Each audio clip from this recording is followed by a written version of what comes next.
Good morning. It's Vimala Bhikkhuni. It's Friday morning, and I'd like to sit with you today and have you as company. I wanted to share something with you today, and it's from, I don't know if you're seeing this backwards or not, it's from Thich Nhat Hanh's book, Fear. And it's beautiful. This is a beautiful book to have. It's perfect, and I realize that I can just let it fall open to any page, and it just seems to be speaking directly to this period that we're going through together, and just about life in general. So you can find it, I'm sure, online, and you can probably pick up a free PDF of it even online if you don't have the book. But everything is about a page long, so you can go from topic to topic. And when I opened it this morning, I just came to a part a whole section where I thought, well, I've been doing this with the group online, and here he's saying it in such a more eloquent, beautiful way than I do. So I wanted to read just one page out of this tiny book, and it reflects some of the things that we've been talking about. So this is on the paperback version. It's on page 89, and it's called Emotions Are Only Emotions. This is very short. Meditation has two aspects. Stopping and calming is the first, and looking deeply to transform is the second. When you have enough energy of mindfulness, you can look deeply into any emotion and discover the true nature of that emotion. If you can do that, you will be able to transform the emotion. Of course, emotions have deep roots in us. They are so strong we think we will not survive them if we let them be. We deny and suppress them until finally they explode and cause hurt to ourselves and others. But an emotion is just an emotion. It comes, it stays for a while, and then it goes away. Why should we hurt ourselves or others just because of one emotion? We are so much more than our emotions. If we know how to practice looking deeply, we will be able to identify and uproot the sources of our painful emotions. Just practicing embracing the emotions can already be very helpful. If during the critical moment when the emotion is there, we know how and where to take refuge, if we are able to breathe in and out and focus our attention on the rise and fall of our abdomen, our belly, for 15 or 20 or even 25 minutes, then the storm will roll away and we will be aware that we can survive. When we succeed in surviving strong emotions, we experience a more solid peace of mind. Once we have got the practice, we are no longer afraid. The next time a strong emotion arises, it becomes easier. We already know that we can survive it. If we can relax when our strong emotions come, then we don't pass fear on to our children and to future generations. If we stay with our fear, suppressing it, and then letting it explode, we are sharing that fear with the young people around us, and they will consume it and pass it on. But if we know how to handle our own fear, we will be more able to help our loved ones and our young ones handle theirs. We can be with them and say, "Darling, breathe in and out with me. Pay attention to the rise and fall of your belly." Because they have seen you do this, they will be more likely to listen to you. Because you are there and you offer your energy of mindfulness and your solidity, your child or your partner will be able to cross the white water of emotion. She will know that with her loved one at her side, she, like you, can survive the strong emotion. Modeling calm in the face of fear and teaching young people how to weather their own storms, and you are teaching a very valuable skill that might even save their lives in the future. Isn't that beautiful? So when we're breathing and breathing into our bellies, this is our practice to help us learn how to work with fear. Not to repress it, but how to work with it, to allow it to rise up, for us to see it, and then to allow it to pass on, knowing that all things are temporary. So all of those heavy feelings are temporary too. So I think that's beautiful. His Thich Nhat Hanh's voice is so poetic that it's another way to get the importance of meditation. And it starts out, I was just talking about this, I think, yesterday. Meditation has two aspects. Stopping and calming is the first, and looking deeply to transform is the second. So we want to do both. So remember when you're breathing to let it get down to your belly, and just put your hand on your belly. And you're learning how to be a teacher when you're practicing for yourself. This is teacher training, because we all know someone who can benefit from it. It might just be seeing us and how we behave. And it might be someone who actually wants to learn a technique, and you can actually show them. And sit. If you want to go back and play another meditation and listen, or maybe you can sit with, if you're dealing with a specific emotion, you don't need to be thinking, you just need to be sitting, feeling really anchored to the earth, and being grounded and being present and watching that belly rise and fall. So if you have, I woke up this morning and I had just this kind of, I was feeling fine, and I had some lovely classes, sutta classes that I attended last night, and was really getting engaged in those teachers and the teachings. But then I woke up this morning with just kind of it's familiar but hasn't been in quite a while, just kind of a sense of anxiety. I had no idea what it was about, and I've been really being able to relax and get into this stay-at-home rule pretty easily, and has been very refreshing for me, because I tend to be too busy. But this morning when I woke up, that just this wave of anxiety was there, and I thought, I think I'm not feeling anxiety, but here it is. I wake up and it's that first. And so I needed to sit with my breath. I didn't need to try to figure out what it was from. I mean, it's pretty obvious. The situation is an anxiety-producing situation that the world is in right now. And it might be more anxiety producing than we have been when we've been kind of safely nestled at home. Now they're talking about we need to get out, and for a lot of us, that's there's more anxiety in that than there is in let's stay home. But whatever that was, I just needed to be with it. I needed to experience and know it's there, but I didn't need to think it through.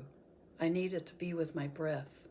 So I did that this morning, but I'm really feeling so happy that we're here together and we can spend this time doing the same thing.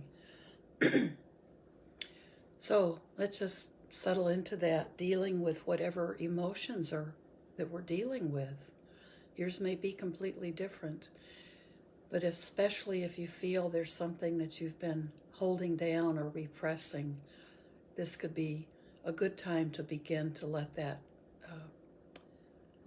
show itself to you. So close your eyes, and I'm grinning because I see David Smith's name here. Okay, hi David. Close your eyes and just begin to breathe. It's good to breathe in through your nose and out through your nose, but like we've been doing, let that breath go down so you can feel it in your belly.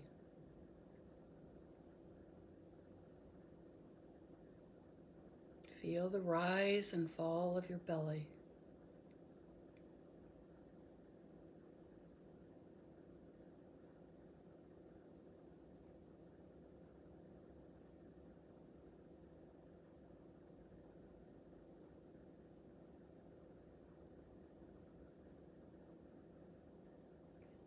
Breathing in, feel your belly rise up.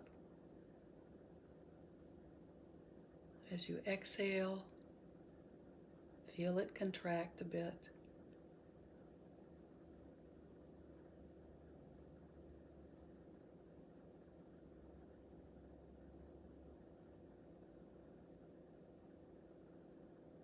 You don't have to be taking longer, heavier, deep breaths, but do get it down into your belly. We want to get it down below the top of our lungs, because that can often be fear or strong emotions if we're just breathing into our chest, into the top of our chest.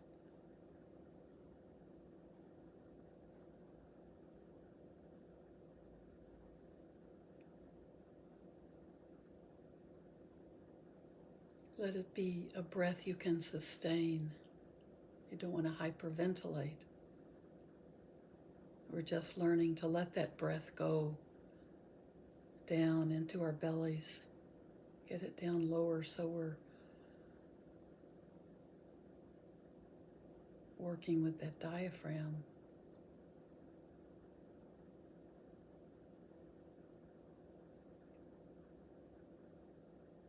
Breathing in, I can relax. And breathing out, I can let go even more.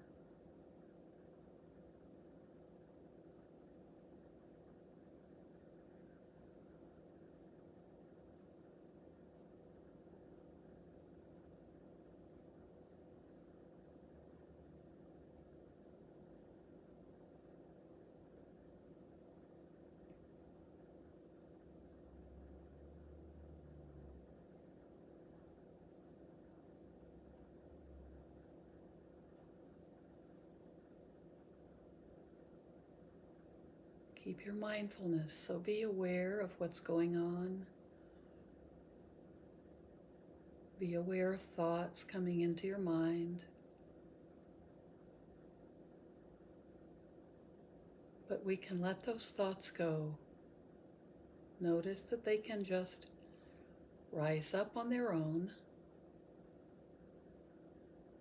They'll stay for a while wanting our attention, but don't feed them with your attention. Just let them stay for a while if they need to, and then they'll dissipate. They'll go on. They'll move away. They'll just fall apart because it's no fun for them if you're not thinking and working with your thoughts. So allow them to come and then allow them to go.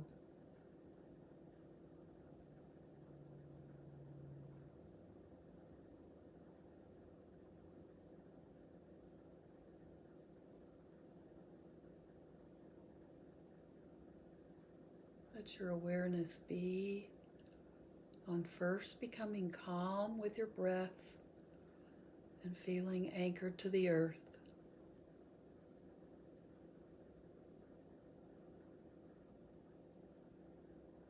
Then allow the feelings that are there to arise.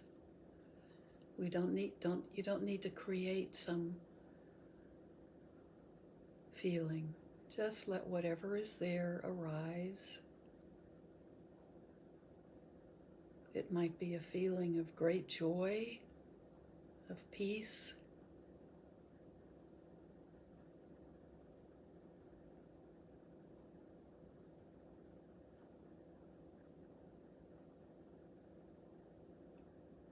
We let that rise, and we know that those feelings are temporary as well. So it's good to be able to feel them when they're there.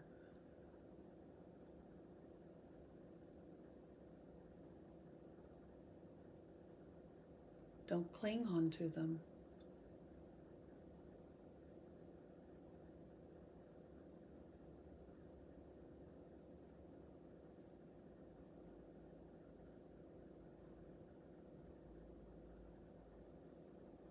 But if there are distracting emotions, difficult emotions of fear,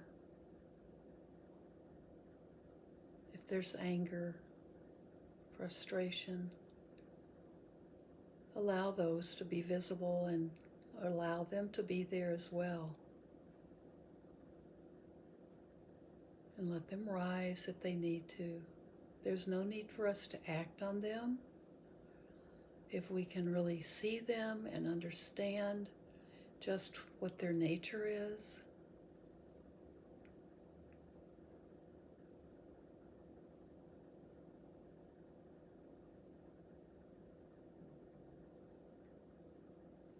Very often we have to embrace our difficult emotions. The same way we should embrace the happy emotions. They're all part of us, but they are of the nature to come and go. They're conditioned, they are not who we are.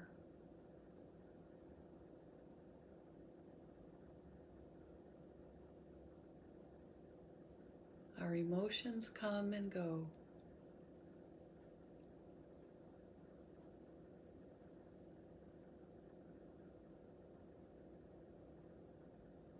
If we're not afraid of them, if we're able to just be with them for a short time, not acting on them, but just allowing them to rise, look at them,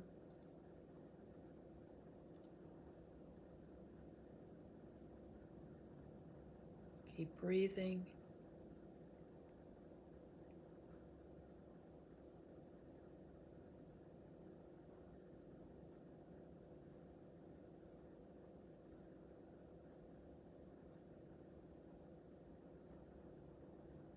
Try to look at them without our thinking mind getting in the way. Investigate. We want to walk around that emotion, just looking at it from different points of view if we can.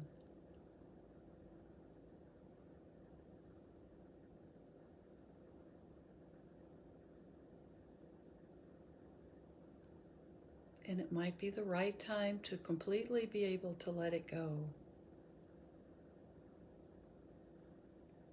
But often we know that isn't the case. It may be more deep-rooted.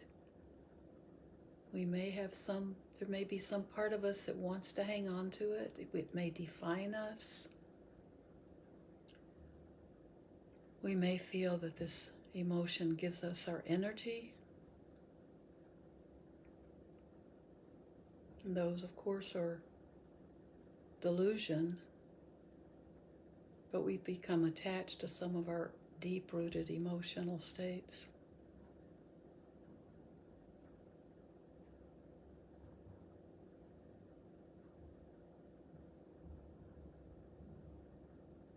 So it's okay to let it go if you're ready to let it go. If in this moment you can just let it go, just let it go. Don't cling to it. Don't hang on to it.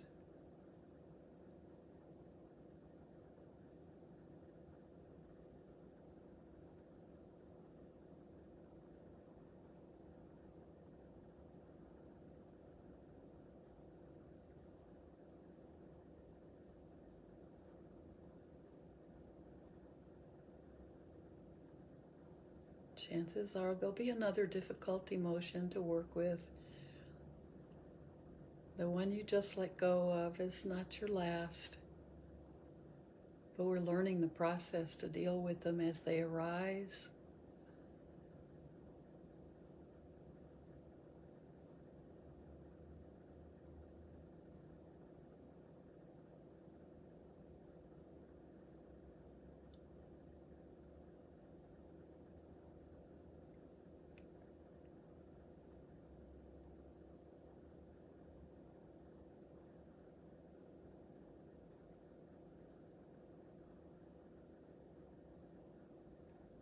And we need closure after we've been really observing these emotions as they arise, and there may be a lot these days. You may feel like you're living in a pressure cooker and you're not in a situation where you can deal with these emotions. You can find a place where you can sit with your breath. You can do that.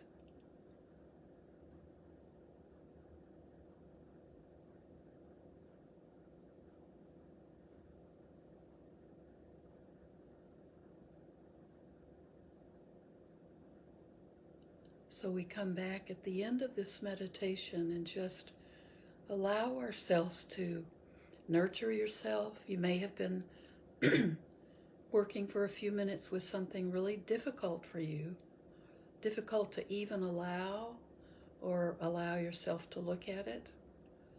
And you may find that your stories about it keep coming up into your head. We don't want to feed those stories. So now just nurture yourself to let you be done with that for this present time. Don't let it hang around with you. Sometimes we call this coming back to neutral. Or you can just say coming back to nurturing yourself and letting the power of that difficult emotion, just now we're going to stop working with it. So you want to come back to a safe place in your body. And that's when we take care of ourselves. So we send metta, we send loving kindness and friendliness to ourselves. May I be well. May I feel safe. May I realize I can deal with these difficult emotions. I am strong. I can be fearless. And then because that's metta practice, we definitely now need to send it out when we can feel, okay, we have enough for ourselves. We can send some out, and then we can begin to radiate, and it just continues. We never run out, and we are never unable to send it out. So then we can radiate that feeling of goodwill out and out. Send it out to all your loved ones. Send it out to your animal friends, our big supporters. Send it out to strangers, to enemies, to the challenging loved ones in your life.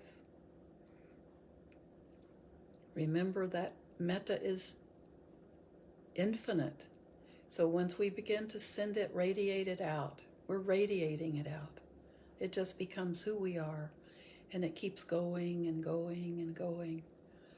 And when it's infinite, that means we also can't say, I want it to go to her, but not to him.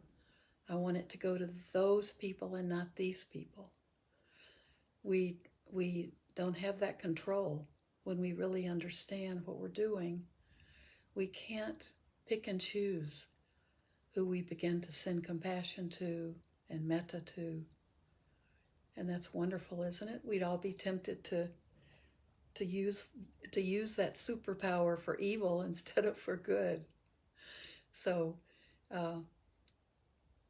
that's part of being infinite. And we're not picking and choosing who we send it to. And we can't pick and choose what their response is. So we never have any attachment to radiating out those qualities like metta and compassion and sympathetic joy for others and equanimity. So that's enough for today. I was afraid I'd start coughing like I did yesterday, so I have a glass of water here with me in case. Hope you can comfortably work with your emotions and recognize that they are not permanent, and recognize that we're the only ones. We have to ground ourselves and be with ourselves when it comes right down to it. And if you have emotional issues that you have to deal with a professional counselor or with medication that is being supervised, don't always feel that our practice of meditation, that we're at a point in our lives where meditation can solve every problem or deal with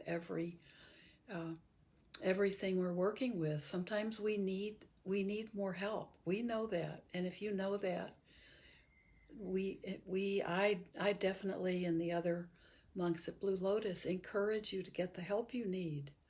But you never have to give up meditation, and it can become, along with any professional help you need, your meditation will only make everything better. So I'm not suggesting you quit meditating while you take care of something. Just know that we have to trust science. We have to trust what we know about the brain. We have to know that there are things that are available for us to use and work with. And that's part of what we can become aware of as we practice. When things are too difficult for us, we need to get help. And so never be afraid to get help. Okay? You might just need to talk to a good friend, a kalyanamita, or you may need to talk to a doctor, or you may need to talk to a counselor. So let that be part of your reality too. Don't cut off one with the other. Okay? Let them work together. So it's lovely. It's lovely to see names coming up and see people that I'm so happy to see. And I'll see you again Sunday morning, or you can listen to a recording. Okay, have a beautiful day. Thank you so much for helping me in my practice as well. Okay, bye-bye.